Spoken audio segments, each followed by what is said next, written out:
There's a suit on and there's places to go.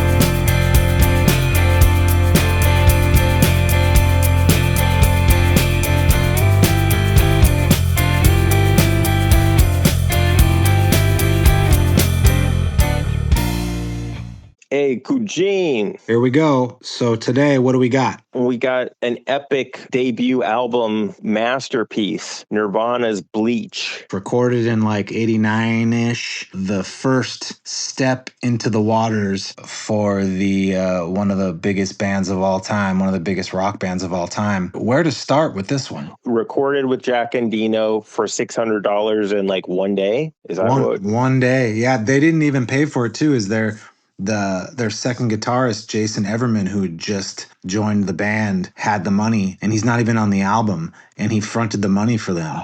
And Everman was also in Soundgarden for he was in all these fucking grunge bands and ended up just like going into the military, but he was kind of a part of that scene, and he was the reason they were able to do it. That's wild, dude. Yeah. I did not know that. Yeah. Or I might have known it, but I didn't retain it the way you did. Yeah, it's pretty crazy. Yeah, and then they went to Jack and Dino, and the main reason Dino was interested is because they called him up and they were like, hey, we want to record these songs. And they were basically like, Dale Crover from the Melvins is going to be playing drums for us. And so that was sort of like the stamp of approval that got Jack and Dino to be like, okay, well, if the Melvins dig these guys, then they must have something. Now, I believe Jack and Dino was in the band. I believe they were on Sub Pop. It was called Skin Yard. Skin Yard, yeah. Yeah, I think I heard a song or something by them. Like Mark Arm, because obviously on this podcast, Mark Arm's opinion is like the platinum standard. Mark Arm thought very highly of Skin Yard, and I remember hearing like a couple tracks by Skin Yard. Wasn't blown away, but I just knew that Jack and Dino had played in that band and that they were a really important band for that formative period in grunge. Yeah, and Sub Pop. Yeah, and serendipitously, when Bleach dropped, when it got reviewed initially in the area, at least, not necessarily overseas, but in that area, they were kind of written off as a Skin Yard ripoff. Like a lot of them were just like, this is just fucking Skin Yard warmed over. Well, you know what's funny is, so I listened to it today when I was running. I have the CD, but I was like, I'm not going to like go try to dig the CD out. I'm going to listen to it just on Spotify. And, I'm going to fund some drones. Yeah, I was just going to say, you fucking killer. No, I listened to it on Spotify, and Paper Cuts is a very Green River Mudhoney kind of song. Yeah. Like, there are some things on this album that are you could tell that Kurt is really emulating the Melvins, Green River, and Mudhoney. I think Paper Cuts is a very Green River sounding song. It's got a heaviness metal aspect to it too, which is very sort of apparent in all those early grunge bands, the ones that didn't necessarily break the alternative scene open in the early 90s. They came into the mid to late 80s. Yeah, very metal, very but melodic still. A lot of melody there, and I don't necessarily know. I'm not familiar with Green River like you are. But was melody as apparent in those bands as well? Green River was interesting because what happened with them was that the first Green River album, it had Steve Turner and Mark Arm on one side representing like the more atonal punk rock kind of vibe. And then the other side, you had Stone Gossard and Jeff Ament. And they are representing this more sort of glam metal kind of vibe. And that first album, I think because of the way it was recorded, it didn't age very well. And then Steve Turner left because he was like, I'm not really into this more melodic sort of glam metal thing that you guys are into. So Mark Arm, I think, started playing guitar. So it's Mark Arm and Stone Gossard, Jeff Ament playing bass. And then they did the two albums, Rehab Doll and the one that has like Forever Knows. Then they broke up after that. And then, Stone Gossard and Jeff Ament went on to Mother Love Bone with Andrew Wood, and Mark Arm got Steve Turner back, and they formed from Mudhoney, and Mudhoney was supposed to be the band that Steve Turner. Mark Arm was very flexible. He was able to work with Stone Gossard and Jeff Ament and make a very kind of, it was melodic, but there was these aspects of metal, and there was these scarier aspects from like the Stooges and more obscure stuff. That's why those two Green River albums that came out on Sub Pop were so good. They left a huge impression on Nirvana, and I think that not just on Paper Cuts, but on other tracks on Bleach, you hear that sort of Green River vibe from those two albums. When I first heard Bleach, I had heard it after listening to Nevermind and In Utero. So when I went back to Bleach, and I was in college, I didn't get it. I was like, what's going on here, man? I just didn't get it. I bought the album, tried to get into it, couldn't get into it, sold it. And then, oh, wow. Yeah.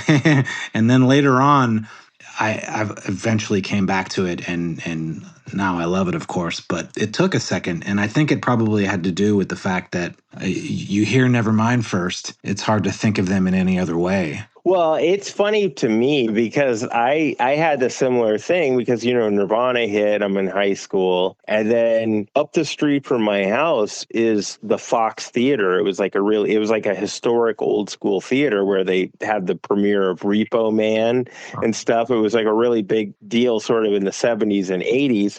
But by, in the 90s, it was a swap meet. And I remember going in there, and there's this little stand in there where there was a dude that was selling music, and he had like some punk rock, and then he had like bands like Nirvana and Soundgarden and all that stuff. And I remember picking up Bleach on cassette. And because it was like if I was listening to something on the bus going to or from school, I was going to be listening to it on cassette. There weren't portable CD players then. So as I was running today, I was listening to Bleach. I hadn't listened to it I don't know how long, and I ran by the old Fox swap meet / theater, and it was very like this whole Proustian moment of like remembering listening to it like way back then. It brought back all these, kind of like what you said with the Soundgarden. Right. It brought back all these memories. And I remember the thing about Bleach was I think I was kind of ready for it because I listened to, I thought Nevermind was cool, but like listening to Incesticide, it kind of prepared me for Bleach a little bit more. And I was like, I liked it. And I was going to ask you because I was like 16-ish or whatever and just starting to play guitar. I remember so many songs that I was trying to write then were just unintended ripoffs of stuff that I heard on Bleach. Like there was a song I was trying to write that was basically like Mr. Mustache. It's interesting because those songs are so much more complicated.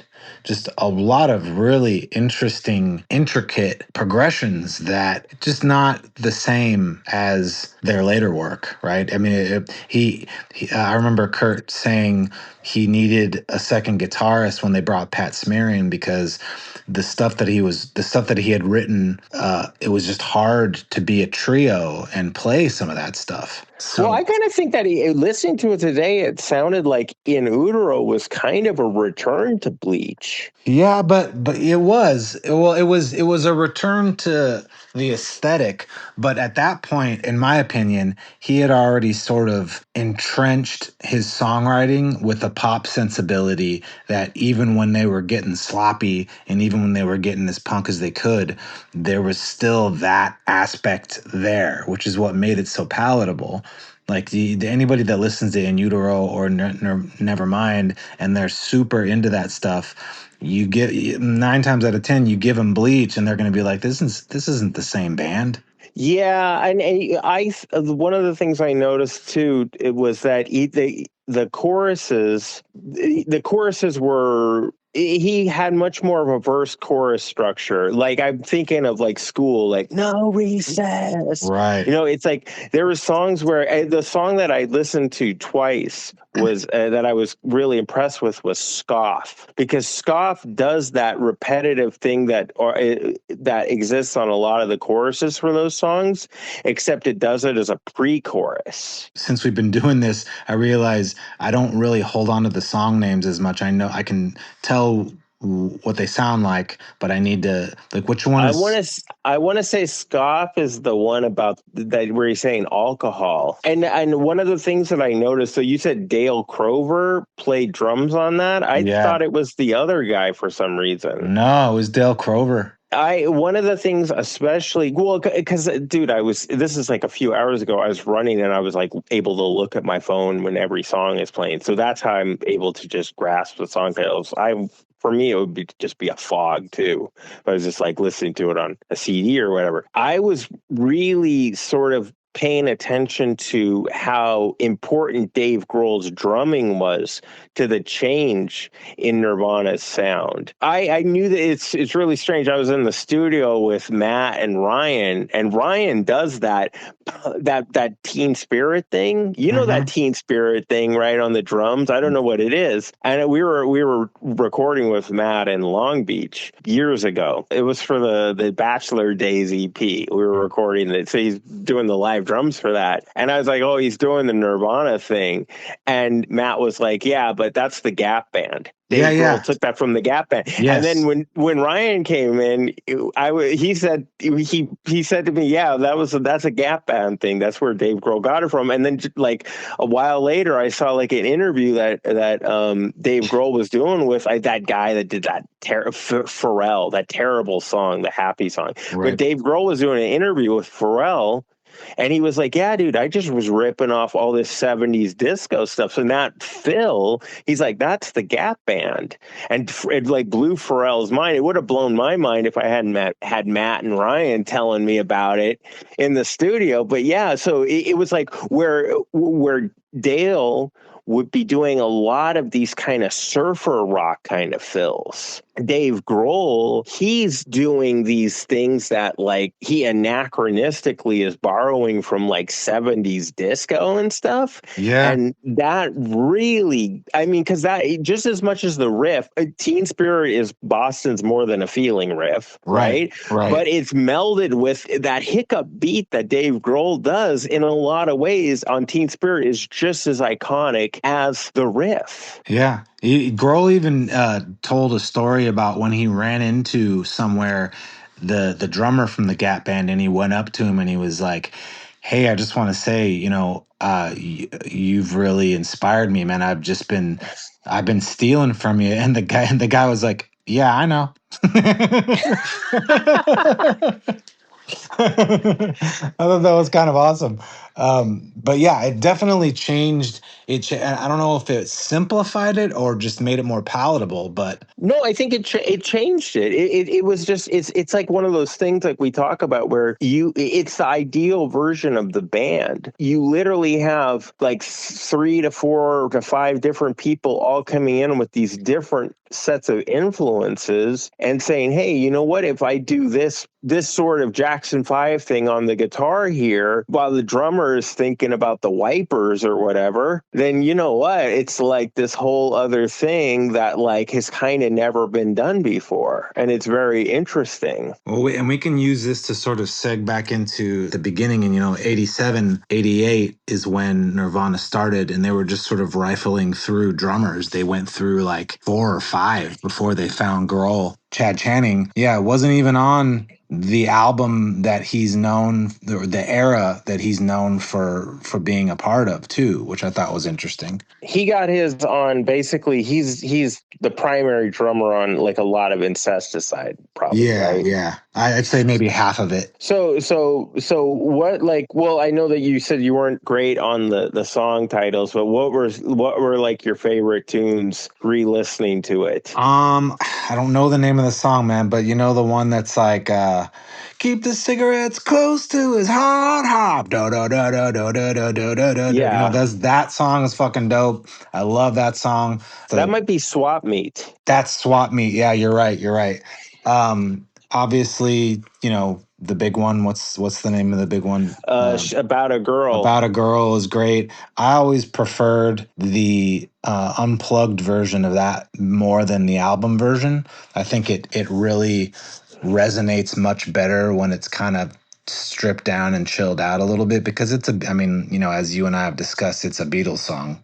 I like the way that the Bleach version sounds on the bridge solo section. No, yeah, I like that version too. I felt like it kind of gave it an interesting new life when they were forced to play it in a way that wasn't so Nirvana, you know? Yeah, but I think it is a real nice change of pace on that album. And I do have I'd probably say the opposite. I probably have a softer spot for the Bleach version of it, just because hearing it the way that it sounded, especially today, I was like, and having it comes right after what's Floyd the the song? Barber. Floyd the Barber. I think it comes right after that. And I was anticipating it, hearing Floyd the Barber, I'm anticipating About a Girl coming up. And I was like, and it comes up, and just the way that it sounds and everything, I was like, that's my version. No disrespect to the unplugged version, but I like that Bleach version. Yeah, it's a solid album, man. I really love it. I also love the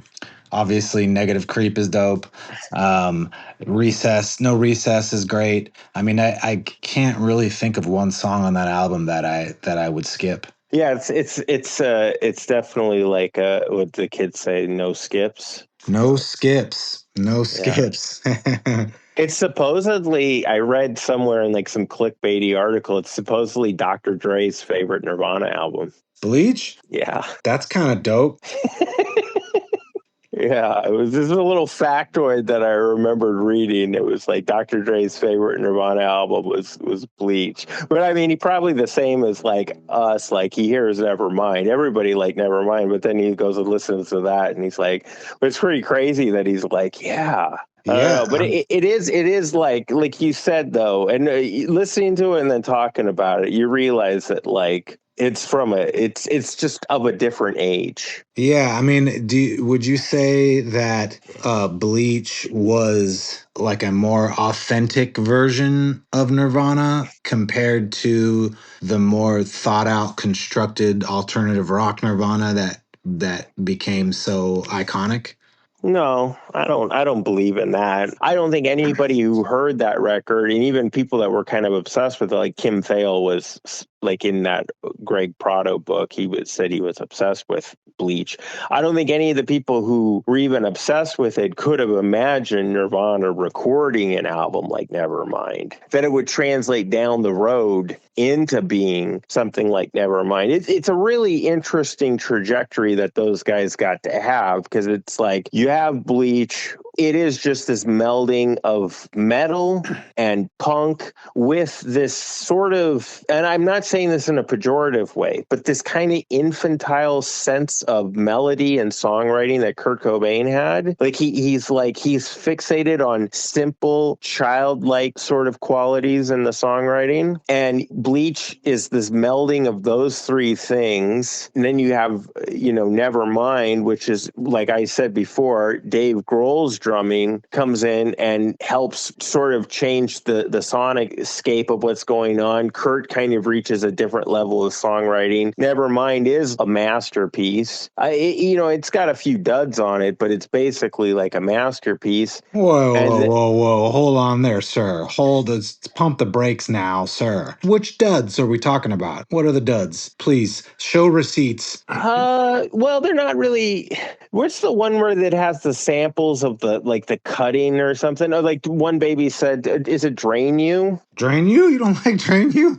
I don't know. You know what? It's just that I'll listen to that Japanese compilation that I have that has basically just tracks mainly off of Nevermind, In Utero, and Unplugged. And it's also got the You're Right on it. For some reason, like Drain You, it's like cool. I'm not going to skip it, but it's not like, I'm not actually, Duds is not fair. It's just, there are certain songs on there that like, they don't grab me as much as kind of the hits or whatever. It's like Territorial Pissings it's kind of like, I don't know. Territorial Pissings Drain You, and I know this is sacrilege, but I'm gonna say it. Don't say it. Under the Bridge or whatever that. What is the song? Something in the Way. Something in the Way, like and Polly's on there too, right? Polly's on there. Yeah, like those 4 songs, like I'm kind of like they don't like really hold up to the quality of all the other tunes on the album. And I include that one bonus track that's not on all the copies of the CD. What's the 100 gallons of rubbing alcohol flooding the streets of, or Endless Nameless? Is that what it's called? Endless Nameless, yeah.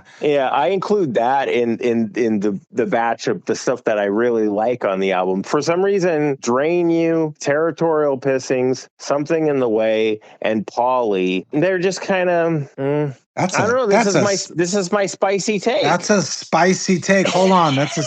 Hold on. We got a couple of spicy. You fucking jumped the gun. We're supposed to present this. I'm over here with the cayenne pepper.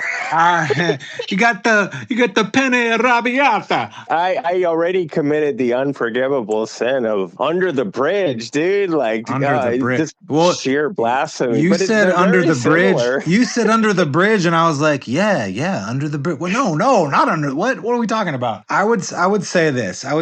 I disagree with what you're saying, although I understand where you're coming from. I would say that. Wow, you're not going to yell at me, like I'm not going to yell at you. I'm going to chastise you for the blasphemy. Gently chastise me. But I would say that album, if there's any issue that I have with it, it's coming from the opposite end, where any songs that I might have an issue with are simply because they've just been too played out. Do you know what I mean? Like the songs that are just forced down your throat because of the popularity and the enormity of that album. I just don't, for some reason, I get that, but for some reason I just don't have that with that. I like Teen Spirit, Lithium, and definitely like for some reason like In Bloom will never be played out for me. Never. Like I can listen to it like until the day I die. It's so amazing. You know, it's another song on that album that is one of my favorites that I never get sick of is Lounge Act. That's a good song. That's fucking great. It's one of the best songs on the album. I will die on that hill. But you know, it's kind of weird. It's kind of weird. Like, I've proved myself to the audience as being unnecessarily unappreciative of Alice in Chains and their singer Lane Stanley, right? But like I have to say what I'm talking about, and it doesn't make a lot of sense, but what I'm talking about with Nevermind is Stanley. That it's the opposite with Dirt. For some reason, I could put on Dirt, I could listen to it all the way through. I'm like, all the songs fit. And it's all just like killer, like I think there's something maybe getting back to the Butch Vig kind of thing. I think there's something about him doing that, his style of production. It works really good on the majority of the songs on Nevermind. But then if you take a song like Territorial Pissings, I watched the Saturday Night Live version of them playing Territorial Pissings. That's the one where Chris sings like "Smile on Your Brother," right at the beginning. Is that when he throws the bass up into the air and it slams on his head? I want to say he did that at the MTV Music Awards. Right. But when I see the Saturday Night Live performance of them doing that song, I'm like, yeah, this is cool. Well, like, the MTV version of that song too is pretty dope. But there's something about the studio version of that and Drain You and maybe Something in the Way and like the 4 that I said. There's something about the studio versions. I'm just kind of like, I'm not thrilled about it. Whereas like with Dirt, I could put on Dirt all the way through. I think it really every song is captured to its platonic ideal. Whereas when I see Territorial Pissings on television where it's just them rocking out, the 3 of them, I'm like, that works for me. But Butch Vig can't capture that. You know what I'm saying? Butch Vig can't capture that vibe. He can take all the stuff and make it Teen Spirit, Lithium, In Bloom, all these great things. But certain songs, I think because of that production style, they're going to slip through the cracks a little bit. Well, also, and that's what's going on. Also, I think some of the songs that you named fall under the category of what I was talking about in album construction, where some of them just sort of scratch the same itch that some of the better songs on that album already do. So when you hear that and you go, well, that's just like a lesser version of this song that I love. Yeah. Maybe. Yeah. I don't know. Now we're talking about Nevermind, but I will say to your point, the thing that Butch Vig they couldn't capture later on was something that Steve Albini could capture because of the way that he does it, where it's just sort of like, well, I'm just going to capture the band and what they do and not do too many production parlor tricks. There's that punk meets metal with Kurt's particular kind of childlike sort of grasp on melody and stuff. And it's a precocious childlike thing, but he has this childlike sensibility. And that's on Bleach. Nevermind is really polished. Incesticide comes out. It's just grabbing a lot of the stuff that was around with Bleach, and then In Utero is the swan song, and it returns to the stomping ground of Bleach, but it's got the more refined sense of Kurt's songwriting. It's got like the budget, it's got the, you know, the band with all their chops, and then it also has the process of disintegration, you know, and it's capturing that to a certain extent. And then Unplugged comes out of nowhere and is really like, if they're all 5 stars, Unplugged is like the impossible 6-star album, because it sort of like comes in, it just like it crowns, it's like the cherry on top. It comes and it puts the headstone on it, and they're all really excellent albums. And my critique of Nevermind, with that production style and those 4 songs falling through the cracks, it doesn't apply to Bleach. What Jack Endino does in Bleach, it works all the way through. If Nirvana stays in Bleach mode, that sort of style, do they ever break out the way that they did? No, they do not. Like definitive no. Definitive no. What do you think? Yeah, I think you're right. All right, you want to get to the homework? Yeah. Well, hold on. We got multiple spicy takes. We got multiple spicy takes. Oh, you got I was the only one over here with the... Mamma mia, that's a spicy meatball. We've got a listener spicy take. I'm Simon Cardoza with the band Midnight Cities. My hot take is that Nirvana never would be who they are if it wasn't for the secret sauce of Dave Grohl. That's what I said earlier. Well, that's what you were saying, that it changed the sound. Let's say they did Nevermind with Peters, the guy, the Mudhoney drummer, who was playing with them and who Dave Grohl replaced. I think he was even on some tracks on Incesticide. If they had, is that his name, Peters? I can't remember. I'm not sure. I can't remember his first name, but the drummer from Mudhoney, if they would have stuck with him, would Nevermind have been what it was without Dave Grohl in any of this stuff? Hey, you're talking about the success. I'm going to agree with Simon's take. I think so. Yeah? I'll go with that spicy take. I'm going to pour the marinara right on it. All right. So my spicy take, oh shit, what was my spicy take? Now something in the way is not as good as Under the Bridge. Yeah, no, fuck, man. I don't remember what it was. It had something to do with Bleach too, and now I can't fucking remember. God damn it. All right, well, 2's enough. We can just stick with 2. That's good. So for my homework, can I do mine first? Yes, sir. It's homework time! Chad Van Galen's Soft Airplane was my homework. Unlike Ovlov, where I was like, really, I don't know where these guys are coming from. I don't really know what's going on. This one, I had much more of a grasp of what's going on. It reminded me, you like that guy Andy Schaff, right? Is that his name? I love Andy Schaff. It reminded me of him. It also reminded me of some of the instrumental stuff that he does on there. It's reminiscent of that band Zuzu. Okay. Like he puts these weird instruments in there. It reminded me of our friend Tommy Santa Claus. Okay, interesting. Especially that first track, Willow Tree. Yeah. Reminded me of Tommy Santa Claus. And then I don't know his stuff and I don't really like him. I'm not a big fan. I'm not a fan at all, but Sufjan Stevens. Yeah, I feel like Chad Van Galen is sort of like the more he's more experimental and weird than all those guys, which is why I love him so much, is because he kind of takes that sort of singer-songwriter aesthetic and he just fucking makes it weird and grungy and grimy and just odd, just very odd. Well, I only know this album. I thought the Willow Tree and is Dead Man Bones, is that the second track? Yes. Those 2 songs, really top notch and great. They like really grabbed me. Then songwriting wise, I wasn't super engaged until it got to the Teenage Mutant Ninja Turtle mask song, which I liked. I knew you were gonna like that song. And I like the electric, what is it called? Electric Lights? City of Electric Light. City of Electric Lights. I like that. Those 4 songs are my 4 standout songs.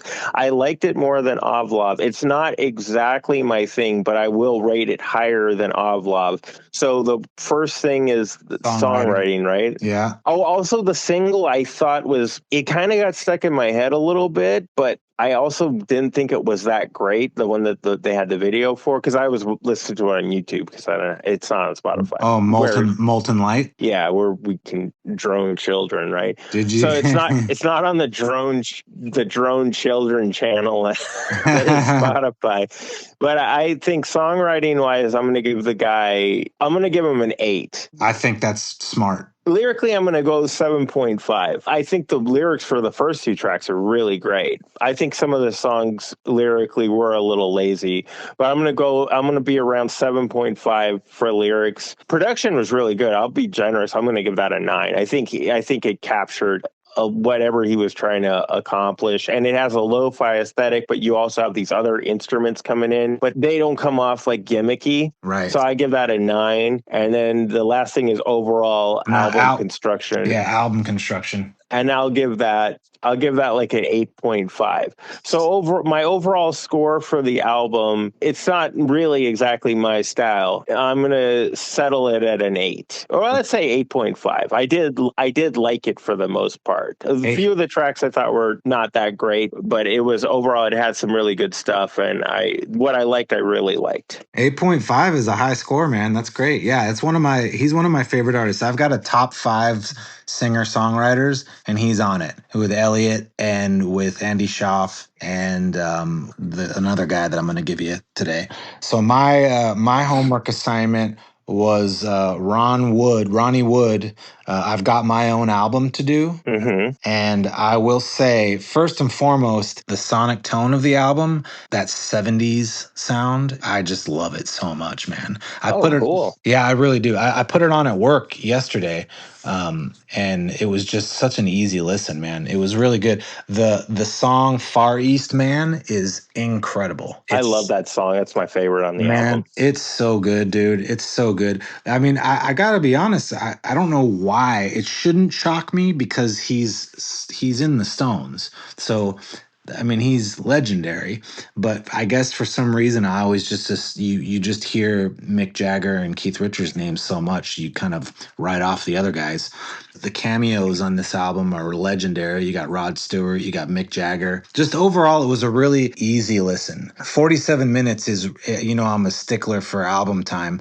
It's like right at the edge of what I usually like, but it doesn't feel like a 50-minute album. It just goes down smooth, and it's that 70s vibe, dude. I just love it so much. So songwriting, I give it an 8.5. Lyrics, that's probably the lowest score, I would say. They're not terrible by any means, but I'll say like 7, 6.5, 7, somewhere around there. Production is obviously fantastic. I'll give that an 8.5. Album construction, I'll give that a 9. I would say overall, this is an 8.5 for me. Cool. What did you think of that last track? I swear, because we talked about all the random people that were around when that album was being made. I swear it sounds like Jeff Beck is playing on that last album. It's so like 70s fusion-y, and it kind of comes out of nowhere. Crotch music? Yeah. It's so weird with that title too, because it's got this really sophisticated jazzy fusion-y vibe. It's so cool. Yeah, man. It's a bunch of, all-stars on this thing. But yeah, it was great, man. Really, really appreciated that. And then again, I'm sort of we're sort of opposite in that sense, where I think you're more of a rock and roll historian, rock and roll purist in your listening habits, and I'm kind of, as evidenced by our homework assignments, I'm more of sort of on the other end of it, where I kind of thumb my nose sometimes at the old timers, not because I don't like it, but it's just it's not the first thing that I listen to if I have my druthers. That's just not something that I do. But I do love that era, man, and it just was a nice breath of fresh air. Homework for next week. What do you got? Hit me with it. Nixon by Lamb Chop. Don't know it. Okay, good. My homework assignment for you is another guy on my top 5 singer-songwriters, Chris Cohen. The album is called As If Apart.